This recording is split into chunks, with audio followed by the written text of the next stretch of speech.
अब देखिए exercise 12.2 class 8 का क्वेश्चन नंबर सेकंड। इसमें लिखा हुआ है एक्सप्रेस ईच इन यूजुअल फॉर्म। ये हमारा जो क्वेश्चन दे रखा है ये हमारा स्टैंडर्ड फॉर्म में है, इसे हमें एक्सप्रेस करना है यूजुअल फॉर्म में। अब देखो कैसे करते हैं, मैं बताता हूँ। बहुत सिंपल है, ध्यान देते रहना बस। 3.02 ये 10 की पावर -6 नेगेटिव पावर है, इसे अगर हम नीचे ले जाते हैं तो ये क्या हो जाता है 1/10 की पावर 6 पॉजिटिव हो गया। इसका मतलब समझते हो 3.02 अपॉन 10 की पावर 6 का मतलब 1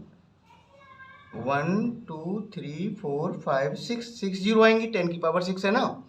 अब देखो डेसिमल डिवाइड में किधर चलता है, इधर चलता है। कितना प्लेस चलेगा, 6 प्लेस। तो देखो 2 और 0, ये 3 तो है यानी 1 आ गया। 2 3 4 5 6 यानी ये आपका आंसर आ जाता है। क्लियर। अब इसको देखो, इसके साथ क्या है, इसे लिखा जा सकता है 4.5 इंटू 10 की पावर 4 का मतलब है 1 के साथ 4 जीरो, 1 2 3 4। अब ये मल्टीप्लाई में किधर जाएगा, इतना जाएगा। इस साइड में राइट हैंड साइड में कितने प्लेस जाएगा, 4 प्लेस जाएगा। तो 4 प्लेस कर देंगे हम इसको, यानी ये हो जाएगा 4 5, यहाँ तो था ही 1 प्लेस हो गया 2 3 4 5, यानी 5 नहीं होना चाहिए ना, कितना होना चाहिए 1 2 3 4 आना चाहिए ना। तो ये एक प्लेस तो ये हो ही गया 1 2 3 4, यानी ये नहीं है। ठीक है, ये इसका आंसर हो जाता है। अब देखो इसको, इसका थर्ड पार्ट देखिएगा। 3 इसे अपॉन में ले जाएंगे, कितना हो जाएगा 10 की पावर प्लस का 8 हो जाएगा नीचे आके। तो इसका मतलब है जो जो डेसिमल है कहाँ है, यहाँ पे है। अब नीचे से डिवाइड करेंगे 1 के साथ 10 जीरो वाले का, तो कितने 8 जीरो वाले का, तो डेसिमल हमारा किधर जाएगा, इधर मूव करेगा। कितने प्लेस करेगा, 8 प्लेस। तो देखो कैसे, 3 तो हो ही गया, 1 2 3 4 5 6 7 8, और ये यहाँ पे डेसिमल लगा दो 1 2 3 4 5 6 7 8 इधर हमने दिया है।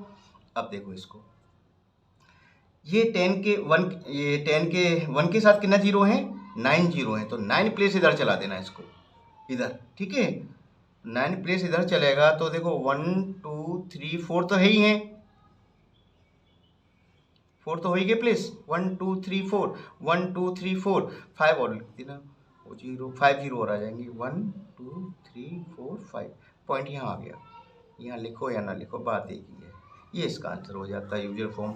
अब इसको देखो, ये 12 है, यानी 12 प्लेस इधर चलेगा। ठीक है ना, 12 प्लेस इधर चलेगा, तो एक तो ये हो ही गया, 1 प्लेस हो गया 2 3 4 5 6 7 8 9 10 11 12, ये इसकी यूजुअल फॉर्म बन गई। ठीक है, दोबारा से अगर स्टैंडर्ड फॉर्म में बनाते हैं तो आपको यही मिलेगा, राइट। अब देखो इसको, 10 की पावर 6 है, इसका मतलब 1 के साथ कितनी जीरो हैं, 6 जीरो हैं। 6 जीरो में मल्टीप्लाई हो रहा है, तो इसका मतलब क्या हो गया, इसका मतलब होता है जी इधर चलेगा डेसिमल, कितने प्लेस चलेगा 6। तो देखो 1 2 3 4 5 तो एक जीरो और लगा देना बस, वही काम हो जाएगा। डेसिमल यहाँ आ गया, बाहर आ गया, ये इसका आंसर हो जाता है। ठीक है, अब देखिए question number third. Question number third है express each in standard form. जो स्टैंडर्ड फॉर्म में हमें इसे एक्सप्रेस करना है, तो इसमें दे रखा है 1 micron is equal to 1 upon, और 1 के साथ जीरो हैं 1 2 2 4 2 6 इतना मीटर। इसे स्टैंडर्ड फॉर्म में लिखना है, तो देखो कैसे लिखेंगे इसको, मैं बताता हूँ। 1 अपॉन, पहली बात तो इसमें जीरो कितनी है 1 2 3 4 5 6 है, यानी 10 की पावर 6 ऐसे लिखा जा सकता है। अब इसे जब हम ऊपर ले जाएंगे तो इसकी पावर काय की हो जाएगी, नेगेटिव हो जाएगी, 10 की पावर -6 मीटर। यही इसका आंसर होना चाहिए। ठीक है, अब देखिए सेकंड दे रखा है चार्ज ऑफ इलेक्ट्रॉन, इलेक्ट्रॉन का चार्ज दे रखा है 1 2 3 4 इस तरह से। ये हमारे पास जीरो हैं 18, और इसके बाद में लिखा है 16 कूलाम। ये कूलाम यूनिट होता है चार्ज का। ठीक है, तो अब हमें इसे स्टैंडर्ड फॉर्म में लिखना है, तो हमें पॉइंट कहाँ लाना होगा, यहाँ लाना होगा। अब 18 तो जीरो है, और एक इसको भी हमें क्रॉस करना होगा 1 को, तो कितने प्लेस आएगा 19। तो इसे लिख सकते हैं 1.6 इंटू 10 की पावर 19। अब देखो जब डेसिमल इधर आया है, राइट हैंड साइड में आया तो माइनस की पावर आती है, ठीक है, माइनस की हो गई, नेगेटिव पावर आ गई इसकी, कूलम। ये इसका आंसर हो जाता है। अब साइज ऑफ बैक्टीरिया, बैक्टीरिया का साइज है, ये मीटर में दे रखा है, हमें स्टैंडर्ड फॉर्म में लगाना है, तो हमें पॉइंट को कहाँ लाना होगा, यहाँ तक लाना होगा। तो 1 2 3 4 5 6 7, यानी इसे लिख सकते हैं 5 × 10 की पावर माइनस का 5 मीटर, ठीक है। माइनस क्यों होगा, क्योंकि डेसिमल राइट हैंड साइड की तरफ मूव किया है। Size of plant cell, plant का जो सेल होती है उसका साइज दे रखा है ये मीटर में, तो देखो कहाँ पे लाना है हमें डेसिमल स्टैंडर्ड फॉर्म के लिए, 1 के बाद कितने आएगा, 1 2 3 4 5, यानी इसे लिखा जा सकता है 1.275 × 10 की पावर कितने प्लेस आए थे हम, 1 2 3 4 5, 10 की पावर -5 मीटर, ये इसका आंसर हो गया। थिकनेस ऑफ पेपर, पेपर की मोटाई दे रखी है mm में, इसको हमें स्टैंडर्ड फॉर्म में लिखना है, तो पॉइंट हमें कहाँ लाना होगा, 7 के बाद। 7 के बाद जब आएगा तो ये आएगा 7 पॉइंट, यहाँ आ गया, यहाँ लिखना चाहो लिखो, नहीं कोई बात नहीं है। एंड 10 की पावर कितना हो जाता है, कितने प्लेस आया, 2 प्लेस, तो माइनस का 2 mm, ठीक है। तो इस तरह से आपका क्वेश्चन नंबर 3 भी कंप्लीट हो जाता है।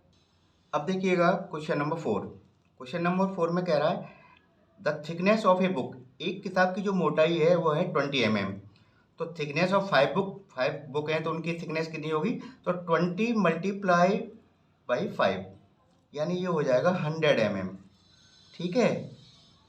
अब देखो उसमें एक पेपर शीट भी रखी है कुछ, तो thickness of A paper sheet, एक पेपर शीट की मोटाई दे रखी है 0.016 mm, तो 5 पेपर शीट हैं तो उनका क्या होगा, इसका भी मल्टीप्लाई हो जाएगा, 0.016 × 5, यानी ये हो जाता है 16 5 80, ठीक है, एंड ये mm, मिलीमीटर।